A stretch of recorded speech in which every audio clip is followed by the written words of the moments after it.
Hi කොහොමද කට්ටිය? හරි අපි අද පොඩ්ඩක් බලමු ඕපන් ඉන්ට්‍රස්ට් එකෙන් ගන්න පුළුවන් කන්ෆර්මේෂන් මොනවද කියලා. ඒ කියන්නේ ඕගොල්ලන්ට මම සරලව කියලා දෙන්නම් මේකේ මේ ඕපන් ඉන්ට්‍රස්ට් එක ඉන්ඩිකේටර් එක පාවිච්චි කරලා ඕගොල්ලන්ට ගන්න පුළුවන් කන්ෆර්මේෂන් හතරක් තියෙනවා. ඒ කියන්නේ මේකේ සරලම ඕගොල්ලන්ට දැනගන්න පුළුවන් දේවල් හතරක් තියෙනවා. හරිද? මේක නිකන් සරලව බලුවොත් ඔයගොල්ලෝ හිතන්නකෝ ප්‍රයිස් එක මෙහෙම 6 ලෝ වැඩි මෙහෙම දැන් උඩට යනවා. හරිද? උඩට යද්දී එතකොට අපේ ඕපන් ඉන්ට්‍රස්ට් ඉන්ඩිකේටර් එක ඒකත් උඩට යනවා. ගණන් ගන්න එපා මගේ චිත්‍ර හැකියාව ගන්න නෑ මට එච්චර ලොකුට චිත්‍ර හදන්න උඩට යනවා. එතකොට ප්‍රයිස් එකත් උඩට ඕපන් ඉන්ට්‍රස්ට් එකත් උඩට. ඒ කියන්නේ මම මේවට ඔයගොල්ලෝ සාම්පල් ඊට පස්සේ පෙන්නන්න. දැන්ට මම මේ නිකන් සරලව පැහැදිලි කරන්න. ප්‍රයිස් එකත් උඩට ඕපන් ඉන්ට්‍රස්ට් එකත් මෙහෙම උඩට. ඒ කියන්නේ මේකෙන් සරලවම කියන්නේ ස්ට්‍රෝං බයි ට්‍රෙන්ඩ් එකක් තියෙනවා. ඒ කියන්නේ මාකට් එක දැන් බයි වෙන ගමන් නම් තියෙන්නේ. ඕගොල්ලන්ට මේ වගේ අවස්ථාවකදී බය නැතුව ඒ කියන්නේ ඕගොල්ලෝ ගන්න ට්‍රෙන්ඩ් එකට කන්ෆර්මේෂන් එක මේක තව බයි වෙනවා. ඒ කියන්නේ මෙතන ගොඩක් වෙලාවට වෙන්නේ මේ වෙලස්ලා වගේ ලොකු බයස්ලා මේකට ඇවිල්ලා මාකට් එක තව අප් කරන්න තමයි යන්නේ කියන එක මේකේ හොඳ කන්ෆර්මේෂන් එක මෙහෙම දෙක මේ ප්‍රයිස් එකත් එක්කම මේ OI එකත් අප් වෙනවා කියන්නේ හරිද? එතකොට ඕගොල්ලන්ට මේකේ කන්ෆර්මේෂන් එක බයි කන්ෆර්මේෂන් එකක් විදියට. රයිට්. ඒ පළවෙනි එක හරිද? ඊට පස්සේ අපි මේක අයින් කරගමු. දෙවෙනි ක්‍රමය දැන් මේක මෙහෙම ප්‍රයිස් එක අප්. හරිද?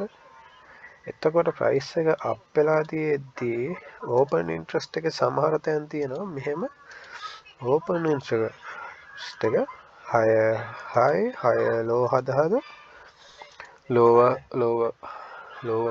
හයි හද ඩවුන් වෙනවා හරිද?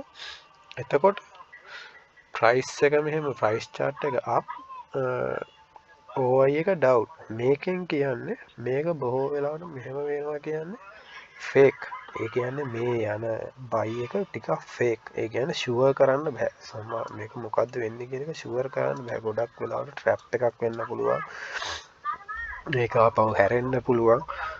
බොහෝ දුරට chance එක තියෙන රිවර්සල් වෙන්න. අලුතෙන් බයස්ලා මේකට ඇඩ් වෙලා ඕපන් ඉන්ට්‍රස්ට් එක අප් වෙනවා පෙන්වන්නේ නැත්තම් මේක මෙහෙම ගිහිල්ලා ළඟම තියෙන සපෝට් එකක් වගේ තැනකින් ගොඩක් වෙලාවට ආපහු මාකට් එක ඩවුන් වෙනවා. ඒක තමයි දෙවෙනි ක්‍රමය. මේවා මේ නිකන් බලාගන්න මම පොඩ්ඩක් පැහැදිලි කරන්න පස්සේ කියලා දෙන්නම්. ඊට පස්සේ මේකෙම අනිත් පැත්ත. මේකෙම අනිත් පැත්ත ඔයගොල්ලන්ට හිතා ගන්න පුළුවන්. පුළුවන්. කියන එක හොඳයි මකටන්නේ. මේ වැඩි වීඩියෝ දිගට ගන්න බෑ. මේවා අප්ලෝඩ් කරන්න ගියාම වෙන කචල්ලයක් යනවා. මේකයි වැඩි. ඊළඟ එක තමයි ප්‍රයිස් එක ඩවුන්. හරිද? ප්‍රයිස් එක මෙහෙම ඩවුන් වෙනවා. ප්‍රයිස් එක ඩවුන් වෙනවා. ප්‍රයිස් එක ඩවුන් වෙනවා.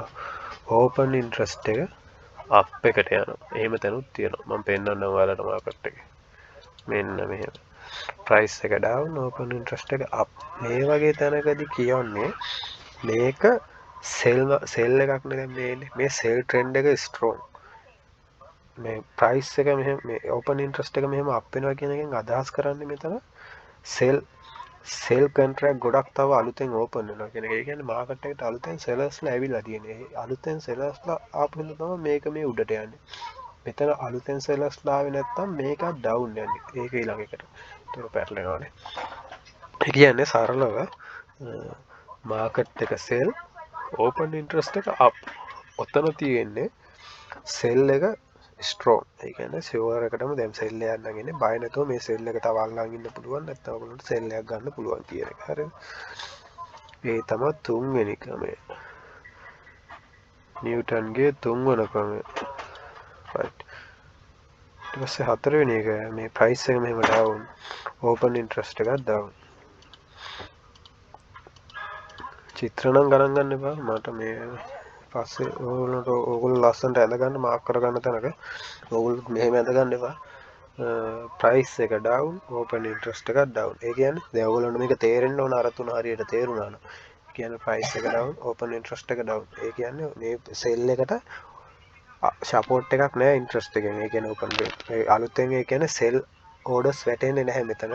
අර ලෝන් කරලා තිබිච්ච ඕඩර්ස් ක්ලෝස් වෙලා නිසා ඒ ප්‍රෙෂර් නිකන් මාකට් එක වැටෙන එකක් විතරයි වෙන්නේ. ඒ කියන්නේ මේ සෙල් එක ෂුවර් කරන්න බෑ. මේ සෙල් එක ස්ට්‍රෝං නෑ.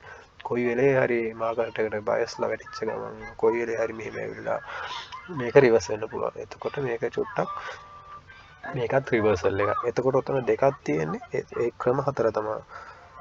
ස්ට්‍රෝං සෙල් එකයි ස්ට්‍රෝං බයි එකයි අනිත් දෙකම රිවර්සල්. ඔන්න ඔය විදිහේ ක්‍රම හතරකට මේක ගැන හොයාගන්න පුළුවන්. හරි. දැන් මම මේක මාකට් එකේ පෙන්නන්නම් ඔයාලට ලයිව්. මේ සාමාන්‍ය කොහොමද තියෙන්නේ ඔය වගේ සාම්පල් ටිකක් හරි. මම මේ ඉන්නේ ADA USDT එකේ. හරි. සාමාන්‍යයෙන් මේක තව දෙයක් ඔයගොල්ලෝ පොඩ්ඩක් මේක මේ පොඩි ටයිම් ෆ්‍රේම් වලට වඩා ලොකු ටයිම් ෆ්‍රේම් වලට තමයි පොඩ්ඩක් ඇකියුරේට් 15 මිනිත්ස් වල වගේ නම් මේක ගොඩක් දුරට හොයාගන්න පුළුවන්. පොඩ්ඩක් ලොකු ට්‍රේඩ් ගද්දි තමයි මේක ගොඩක් දුරට පොඩි ස්කැල්ප් වලට නම් පොඩ්ඩක් අමාරුයි මේකෙන් ගන්න. බැරි නෑ පුළුවන්. කන්ෆර්මේෂන් තියෙනවා. ඒක පස්සේ කියන්න. මේකෙන් ලොකු ඒවාට මේ සාමාන්‍ය ඩේ ට්‍රේඩ් වලට ලේසියෙන්ම ගන්න පුළුවන් මේ විදිහට.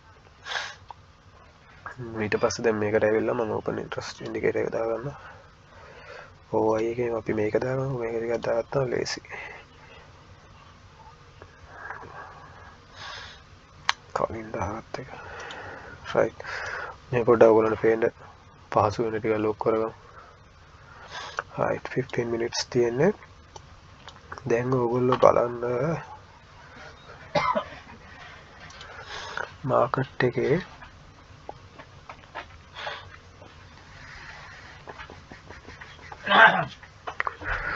මෙන්න මේ හරිය බලන්න. මේ හරිය බලන්න. මෙතන මාකට් එක මේ ටික මෙහෙම අප් එකක් ගිහලා තියෙනවා නේද? මේ මාකට් එක අප් ගිහලා